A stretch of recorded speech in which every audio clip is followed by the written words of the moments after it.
Salut à tous, c'est le professeur Titube et comme prévu, on se retrouve aujourd'hui pour une vidéo.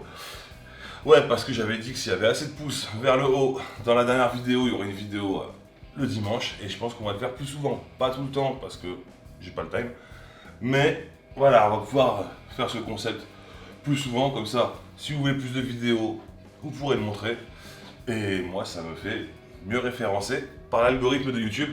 Donc c'est parfait. Aujourd'hui, on va goûter un rhum qui est là depuis 2 mois, que j'ai pas encore ouvert. J'en ai tellement acheté cet été que voilà. On va goûter le rhum Bayou. Bayou, c'est un rhum américain, donc des États-Unis. Et c'est super rare. Et en fait, il m'a intrigué, je l'ai vu en promo, ça m'a intrigué, il fallait que je le goûte. Donc vous voyez, la bouteille est assez belle, mais ça les Américains ils savent faire. Ça vient de Louisiane forcément, d'où le nom Bayou. Hop, donc ça vient de Lacassine en Louisiane. C'est le Réserve Select Barrel. Alors ils ont du blanc. Alors ce qui est bien avec leur blanc, c'est qu'ils n'ont pas la prétention d'en faire un grand rhum, tout ça. C'est qu'ils disent directement que c'est pour le cocktail. Ils pètent pas plus haut que leur cul. Je pense que certaines marques de rhum agricole, voilà, devraient s'en inspirer un petit peu. Voilà, ils sont honnêtes avec eux-mêmes. Donc voilà, c'est du il paraîtrait que c'est assez proche du bourbon, ce qui serait pas étonnant. Mais est-ce que voilà, c'est pas le cerveau qui pense ça parce que c'est américain, tout ça. On va voir ça. Donc il y en a plein d'autres, hein, ils ont du XO, ils ont tout. Et au final, il paraît, je vois. Alors c'est assez mitigé au niveau des notes en général. Il y en a qui aiment pas du tout, il y en a qui aiment bien. C'est pour ça que je me suis pas fié aux notes parce que je comprenais plus rien. Et si on fait une moyenne, ça a l'air de pas être un rhum trop dégueulasse, hein, vraiment ça a l'air d'être un rhum pas mal. Donc voilà, on va goûter. Le meilleur avis qu'on peut avoir, c'est le sien. Hop là, comment il va?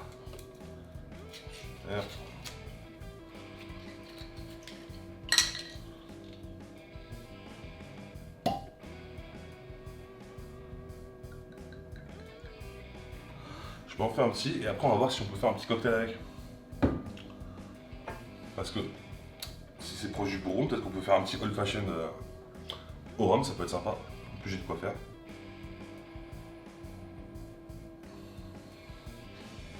Alors le bourbon je l'ai pas en tout cas, mais j'ai le rhum. Ceci dit, quand on achète un rhum, c'est un peu ce qu'on recherche. J'ai du bois. Un peu d'épices. Pas très fruité. Après, je suis une grosse merde en santage, tout ça, machin. Allez voir le bar de l'ours, niveau rhum. C'est la meilleure chaîne YouTube que vous pourrez trouver, mais c'est pas moi.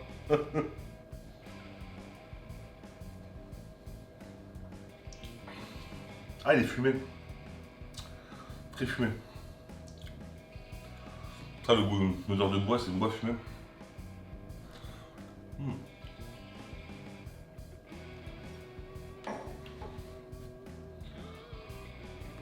Mais moi, je l'aime bien. Avec un cigare, par contre. Ouais, il faudrait un cigare avec. Parce que ce qui en ressort, c'est le côté fumé. Le côté bourbon, je l'ai pas du tout. Hein, désolé ceux qui ont pensé ça, mais c'est pas mal. C'est pas des saveurs dont j'ai l'habitude d'avoir. En plus, c'est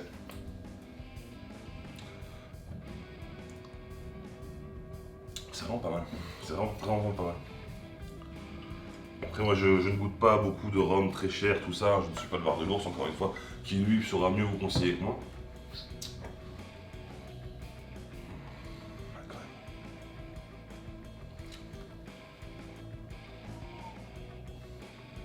Il y a un tout petit peu d'épices, il y a des écorces, c'est sûr.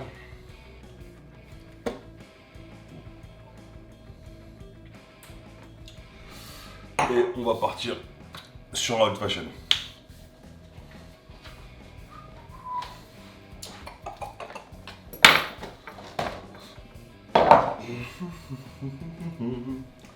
Alors, on va partir sur un old fashion que je fais d'habitude au whisky, au rye whisky, au bourbon. Et voilà, je le fais, voilà. Je le fais avec du rhum et à mon avis, ça va être pas mal. À mon avis, ça va être pas mal.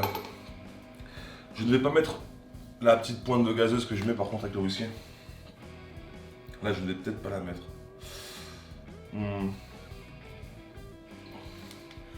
Angostura bitter, en tout cas c'est sûr. 2, allez. Oh, j'en fous partout. Et orange bitter, je vais en mettre un par contre. Ouais. À 2. 2 de chaque. Voilà. Donc c'est Angostura qui fait les deux. Sur des bitters, vraiment, il faut les avoir. Si vous faites du cocktail, ceux-là, il faut les avoir. Hein. Ça rehausse pas mal le goût.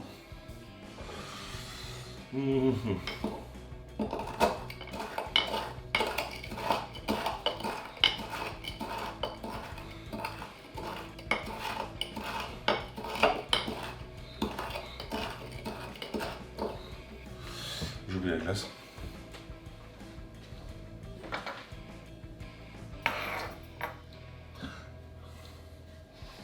J'ai réussi à me couper avec de la glace.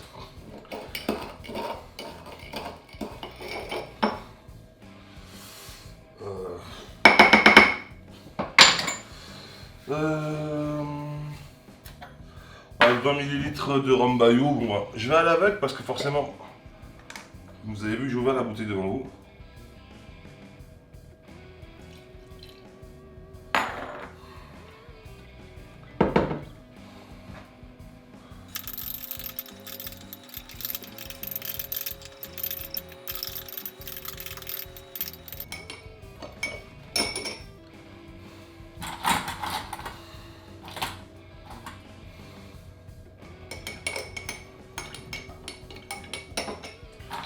Quelques glaçons.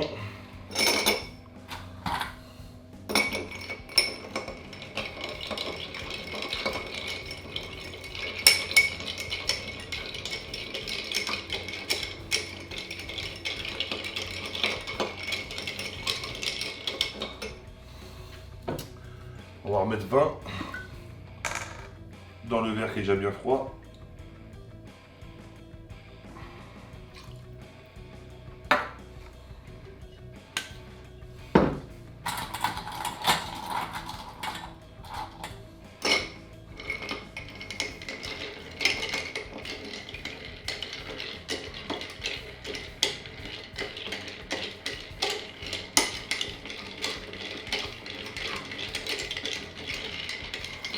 Et ça, normalement, je fais encore un round de plus. Mais là, c'est juste pour goûter. Donc, voilà. Mais moi, sur un hot fashion, je monte à 6 centilitres en général. 60 ml. Là, c'est vraiment pour le goûter. Donc, voilà.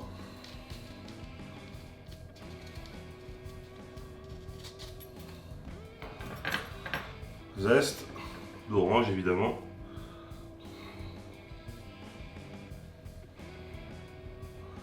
Que j'ai bien tordu au-dessus du verre, évidemment. Et je plonge.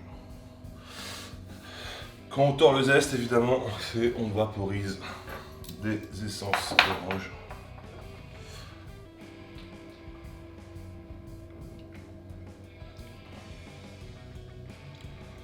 Je me demande s'il y aura une meilleure façon d'apprécier ce vin. Ah, vraiment très bon. Un poil sucré, évidemment, c'est parce que j'ai pas mis. J'aurais dû mettre 6 centilitres de rhum, évidemment, là c'est juste pour un test. Et là, franchement, je pense qu'il n'y a absolument rien à dire. Le cocktail en plus fait plaisir, il est très beau. Et merci la zone. Donc voilà, si vraiment ce rhum vous a fait de l'œil un jour, n'hésitez pas. N'hésitez pas, c'est un bon rapport qualité-prix, on est autour de 25 € quand même, faut pas oublier. Moi je l'ai à 22. Mais c'est un rhum qu'on a autour de 25 €, hein, le Bayou réserve. Et il fait son taf. Je le boirai pas pur, je l'ai goûté pur, ouais bon. Si je pourrais le boire pur, mais en fait j'ai meilleur à la maison, donc je ferai pas. Mais non, ça ne me tentera pas de me dire tiens je vais me faire un Bayou en rentrant à la maison. Quand je l'ai goûté, je me suis un peu enflammé, mais non, c'est vrai, ça ne me tentera pas de me dire tiens je vais me faire un Bayou pur comme ça à la maison. Mais bon, ça m'arrive très rarement de me dire ça après, avec des rhums à 25 balles. Donc, je suis un menteur. Si, il y en a quand même. Il y en a quand même. Donc si avec des rhums à 25 balles on peut se faire plaisir, mais surtout sur l'agricole. Hein. Là sur du rhum de mélasse, vous en aurez pas. ou alors ce sera de la belle merde. Donc c'est pas mal. Et pour du cocktail, ça change. Si vous faites du cocktail à la maison et qu'en fait vous avez déjà un rhum épicé, vous avez déjà un rhum vieux, un rhum ambré, tout ça, là celui-ci en fait permettra en fait d'accéder à des nouvelles saveurs. Là clairement vous allez accéder à des nouvelles saveurs. Et là je vous le conseille vraiment. Et puis pour tout ce qui est cocktail Nouvelle-Orléans, tout ça, donc il faut pas oublier que voilà, la Nouvelle-Orléans c'est un grand vivier du cocktail. Je pense que voilà, pour ces recettes-là, donc au pécho bitter, hein, toutes ces recettes-là, ce rhum doit se marier mais tellement bien avec.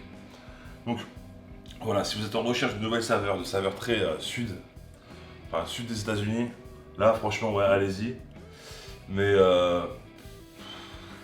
si d'abord commencer par des rhums plus classiques sûrement. Pour ça, je peux vous renvoyer sur la vidéo que j'ai faite des indispensables à avoir. Personnellement, celui-là, je ne le mettrai pas du tout dans mes indispensables. Après, sympa à avoir, ouais, je pourrais le mettre. Si je fais une vidéo un jour des alcools sympas à avoir, ouais, celui-là, je pourrais le mettre.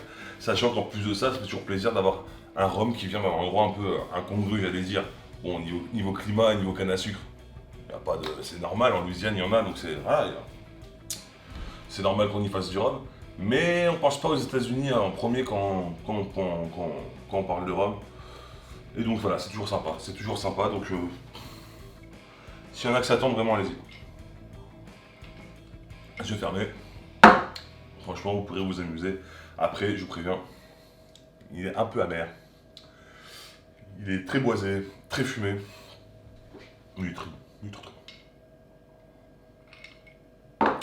J'espère que la vidéo vous a plu. Petit pouce vers le haut si c'est le cas. N'oubliez pas que l'abus d'alcool est dangereux pour la santé, il faut le consommer avec modération. Je vous donne rendez-vous mercredi pour un nouveau cocktail.